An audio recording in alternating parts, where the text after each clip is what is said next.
military mind abhors nothing more than uncertainty, a lack of discipline, and a lack of a clear chain of command.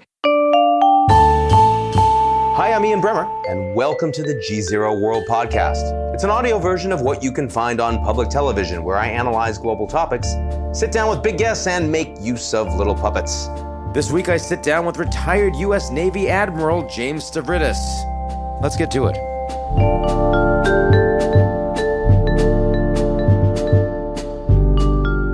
The GZERO World is brought to you by our founding sponsor, First Republic. First Republic, a private bank and wealth management company, places clients' needs first by providing responsive, relevant, and customized solutions. Visit firstrepublic.com to learn more.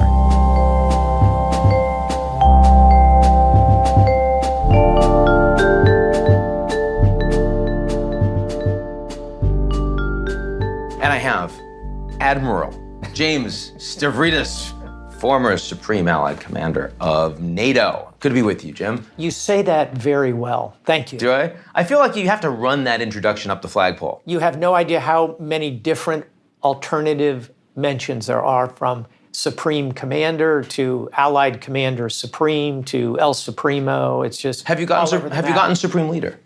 No, but I encourage my wife to call me Supremo at home. Supremo. It's not working. Yeah, you need a cigar for that, I think. Indeed. That's correct. Well, okay, let's not go there. And instead, let's talk about what the hell is happening in the world. Our friend, Mr. Erdogan, president of Turkey, has taken possession of this Russian S-400 system. I mean, I'm starting with that because since you ran NATO, this feels like an indictment of that alliance. Is it? I think in the mind of President Erdogan, he is very tired of being told what to do by NATO, by the United States in particular.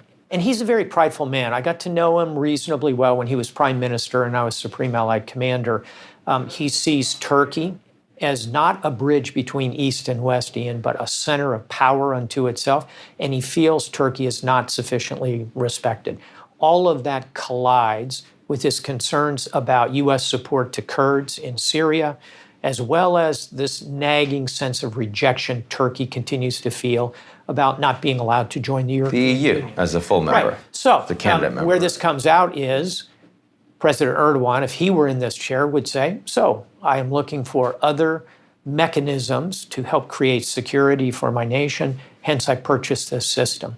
It's not a completely illogical position, but the problem is that when he buys this system, Ian, it is going to be plugged into the NATO integrated air defense. Right. And who knows what kind of cyber honeypots and backdoors and intelligence collection mechanisms are in it. That vulnerability is of great concern. And the second vulnerability is that we want to give Turkey the Joint Strike Fighter, J-35, our top stealth aircraft. Having that airplane under continuous surveillance by a Russian S-400 system with that data potentially going back to Russia is a red line for the It's got to be inconceivable that if it's a Russian system, the data wouldn't be going back to Russia, right? Indeed. Now, there is still some movement from the Turkish side to say we can isolate it, we can quarantine the system electronically, we can clean and sweep it. I don't think that's going to stand up to technical scrutiny. So at the end of the day, we have a real collision here.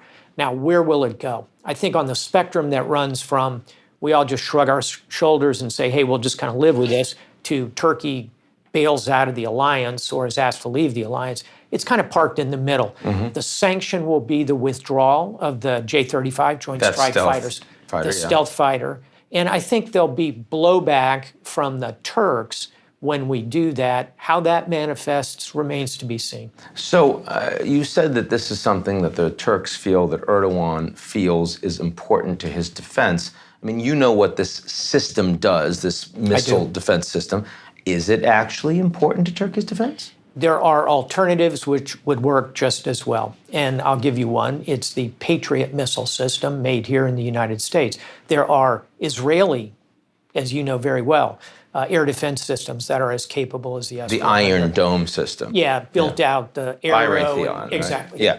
So there are many alternatives, And so the argument that Erdogan had to go to this particular system really doesn't hold water. So what he's saying is not really credible from your perspective. I do not think it is. However, this is a case where the United States, I think, needs to broaden this conversation from a U.S. versus Turkey kind of confrontation, get the alliance engaged in this. There are 29 nations in the alliance, soon to be 30 when North Macedonia joins. Right. Let's build this into an alliance-wide conversation, and let's try and find a climb down for Turkey on this that would make some sense. So if you were in charge of NATO right now, how much flexibility, I mean, absent because you're saying it's the United States that needs to orchestrate, what could the Supreme Allied Commander do proactively, given this administration, given the challenges that the alliance presently has, to try to bring Erdogan back into the fold and reduce the tensions that we see? Yeah, I would start, if I were Supreme Allied Commander, I would call the NATO Secretary General, Jens Stoltenberg, and say, how about if I go to Ankara and let me have a meeting with the senior Turkish military? And in particular, I would focus on former General Hulusi Akar, who is now the Minister of Defense, the Jim Mattis model, speaks perfect English, studied in England, very polished in all his interactions, has Erdogan's trust and confidence. I think he would be the place to take the conversation and do it at a military to military kind of way and say to the minister, let's find a way to solve this problem. And so I think those kind of personal contacts could be helpful. Number two, we ought to broaden the conversation beyond just air defense. We ought to be talking to the Turks about, let's look at your defenses as a package, as part of the alliance. Maybe there are other systems, other ways we can work with you to build those out. And thirdly, we ought to look for, as I mentioned before, are there technical fixes we can take? So let's create a working group of the top minds in the alliance to take a look at the system, take a ground-based look at it, and see if we can solve this thing. And by the way, before we simply kick the Turks out of the Joint Strike Fighter program, I would say, let's not announce that we're sanctioning them and throwing them out. Let's put it on hold while we take a good hard look at the technical, while we have these conversations, individual to individual, and while we broaden Turkey's remit in the alliance by looking at their defenses holistically. Now, assuming that we were to do those things, do you think that the U.S. separately, it is appropriate to put sanctions on the Turks for taking these steps? Certainly, members of Congress, members of the administration have been warning them about those steps. Erdogan he's delayed, but now he's formally ignored that. Right. Does that require the Americans to take that step? I would say not quite yet, but I can see that step from where I'm standing right now. And of course, what you're referring to is the 2017 legislation countering America's adversaries with sanctions. Cat's up. Exactly. Yes, that's right. I think it's probably not quite time to impose those sanctions. Let's do the things I mentioned first. If we have to, then yes, I think it would be time to engage A matter those of sanctions. months, you're talking. Yeah, months, not years. Certainly. Absolutely. I get you. Okay. Now, we've been talking, you and I, but also broadly, about existential questions around NATO, its purpose, its mission. And this isn't new. It's ever since the Soviet Union collapsed. And not all that much has happened in response to those conversations. How do you think about where NATO is as an organization today, its utility, its purpose? Sure. I often get this question, as in, well, why are we still in this Cold War relic of an organization? Let me just give you a handful of things really swiftly. Values. This is the greatest pool of partners we have in the world where they all share our values: democracy, liberty, freedom of speech, gender equality, racial equality. Look, we execute them imperfectly and unevenly across the alliance, but it is a pool of partners that share our values. Secondly, geography. Europe is parked on the western edge of the Eurasian continent, effectively in between the United States and Asia. It's terrific geopolitical real estate. People would say to me, well, do we really need those Cold War bases? Those aren't Cold War bases. Those are the forward operating stations of the 21st century. This geography matters. Thirdly, the alliance itself, its wealth, its resources. This is 29 nations, 52% of the world's GDP, 3 million people under arms, almost all volunteers, 800 ocean-going aircraft, 24,000 military aircraft. You get the idea. The alliance outspends Russia and China 6-1, them combined. We outspend Russia 12-1. So it is an enormous trove of value here, and about a third of it comes from Europe. And then finally, Ian, it's the experiences that we have shared in all of these operations since the end of the Cold War. We have cadres of warriors who have fought together in Afghanistan, Libya, the Balkans, Syria, Iraq. In all those places, we had NATO missions, counter-piracy at sea. That experience base makes this a very relevant alliance for security going forward. So I think there's still a very strong case to be made for NATO. And no question, the U.S. and NATO together spend vast amounts of money on all of this defense capabilities, and interoperability matters, and training matters, and morale matters. How much has it hurt that NATO's mission in Afghanistan has been so sapping of morale? Yeah. Has been so expensive? Yeah. Has gone on for so long? Yeah. Does that really erode NATO capabilities, NATO mission? From a military perspective, the mission in Afghanistan has actually been salutary for NATO capabilities because it has provided a unified effort together. Under my command, for example, 150,000 NATO troops, 100,000 US, 50,000 from the rest of the alliance. And all of that has built into the alliance a real sense of ethos. Now, whether or not that mission ends successfully, to be seen. My guess is 2 in 3 chance it will end successfully, as in like almost every insurgency, it'll end in a negotiated settlement. It'll look With the Taliban. With the Taliban. I think it'll look a lot like Colombia, as in instead of the FARC coming into government in Colombia, you'll see Taliban coming into government in Afghanistan. We're right on the knife's edge with that And you'll still see a lot of negotiation. remobilization going on. You certainly will, and we all ought to stop and say thank you, Ambassador Zal Khalilzad, good friend of both of us, former U.S. Ambassador to the United Nations, Now U.S. Special Ambassador to Envoy. Afghanistan, Special Envoy. If he didn't exist, would have to invent him to solve this problem. And I think there's, like I say, a 2 in 3 chance this comes out negotiated settlement. Still a 1 in 3 chance the wheels could come off, and it looks very ugly at the back end. But I think this is going to be more Colombia, less Vietnam when the U.S. pulled out of Vietnam. Another NATO question is, with all of the money on conventional military capabilities, you hear from the NSA and others that the Russians and the Americans are almost at parity in terms of cyber capabilities. Now, NATO talks about cyber an awful lot, but really hard to know how to engage in that asymmetric type of battle. And so much of what we're talking about is asymmetric. We hear about the Chinese talking about space. Again, not exactly where NATO is heading right now. Yeah. We have our Space Force. The French now announcing they want their Space Force. Does that necessarily erode NATO's capabilities over the medium term? I don't think so. If you look at the last 5 years in particular, NATO has made extremely aggressive efforts to up its game in cyber. As you know, we have the Cyber Security Center in Tallinn, Estonia. Pretty appropriate. They've been attacked repeatedly by the Russians.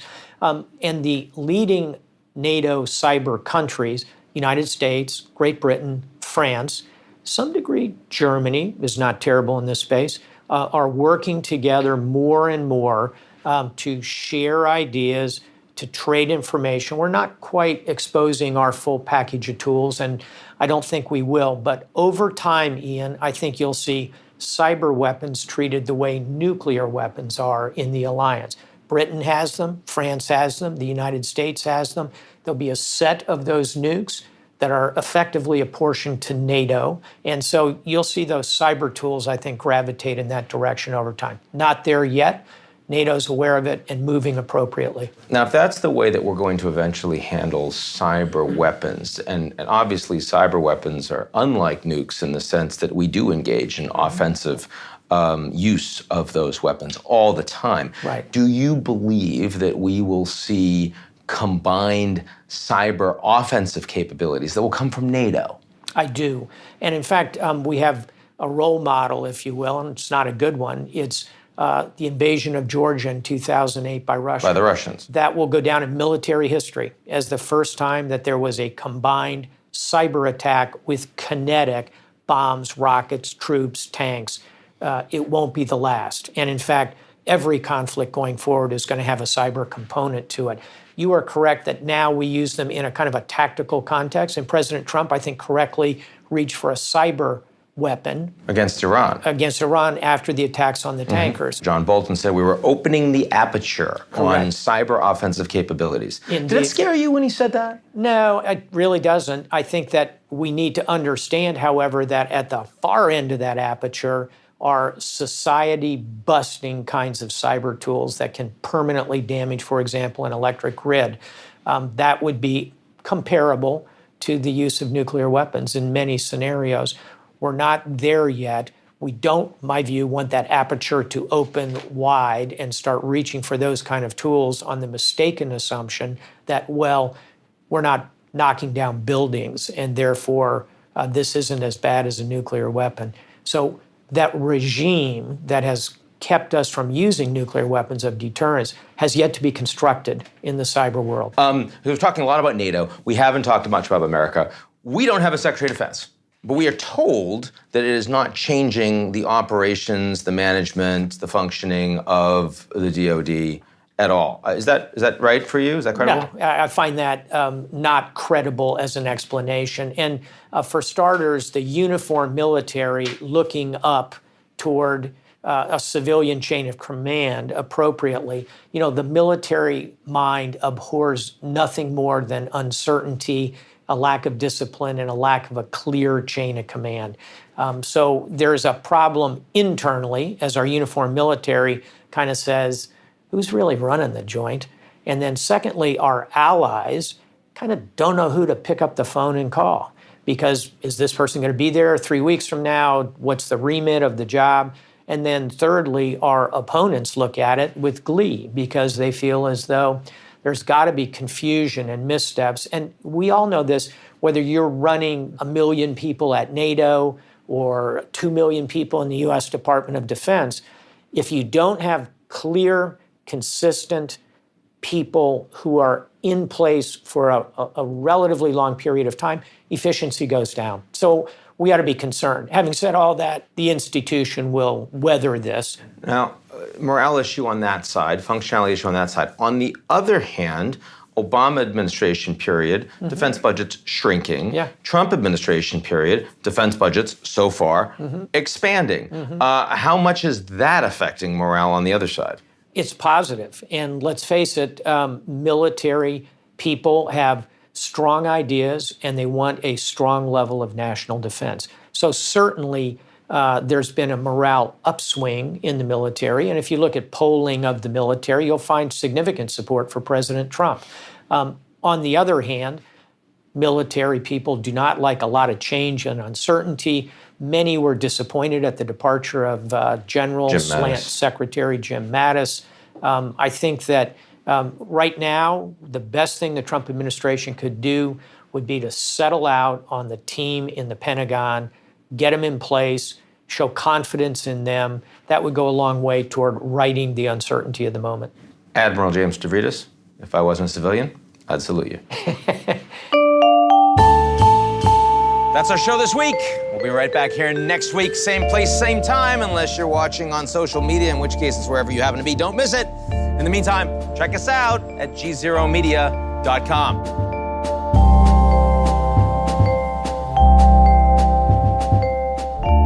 The GZERO world is brought to you by our founding sponsor, First Republic. First Republic, a private bank and wealth management company, places clients' needs first by providing responsive, relevant, and customized solutions. Visit firstrepublic.com to learn more.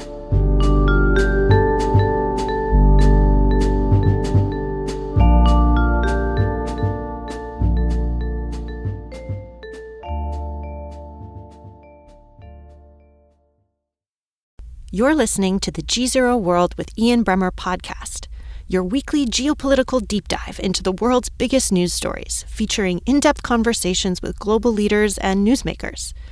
To get more of GZERO's insights on global politics every morning, sign up for our free newsletter, GZERO Daily, at gzeromedia.com.